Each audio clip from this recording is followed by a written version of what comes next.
நான் தான் மூசான். என்னதான் நான் எபிசோடில் லேட்டாக வந்தாலும் லேட்டஸ்ட்டாக வருவேன்டா. எப்படி நான் வர்றதை தெரிஞ்சுக்கிட்டு என்னை தடுக்க வெடியெல்லாம் போட்டு பிளான் பண்ணி வச்சிருப்பான். ஆனால் உள்ளே போனோன்னா தனியாக இருக்க அவனை தட்டி தூக்க போறேன்டா. என்னை பார்க்க தயாராயிரு.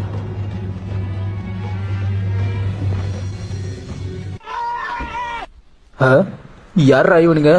இத்தனை பேர் உள்ள இருக்காங்க. தனியா இருப்பான், தட்டி தூக்கலான்னு வந்தா படையோட பலமா இருக்கானே. ஐயோ, யாரா இவன்? கண்ணாம்பூச்சி விளாண்டுட்டு இருக்கும் போது பாதியிலே வந்துட்டான் போல. இவன் என்ன பாதி கண்ணை வச்சு முறைக்கிறான். ஐயோ, பார்க்க எல்லாம் நம்மளை விட டெரரா இருக்காங்களே. என்னடா அவன் 4 கண்ணில் முறைக்கிறான். இவன் என்னடானா கண்ணில் கருவளையத்தை போட்டு முறைக்கிறான். இவன் கான்டாக்ட் லென்ஸை போட்டு முறைக்கிறான். ஐயோ, தனியா வந்து தொக்கா மாட்டிக்கிட்டோமோ. ஆனா இதுக்கெல்லாம் பயப்பட மாட்டான்டா இந்த மூசான். இப்ப என் வித்தையை பாடுறான். ஐயா, நான் வீடு மாறி வந்துட்டேன், மன்னிச்சிருங்கோ.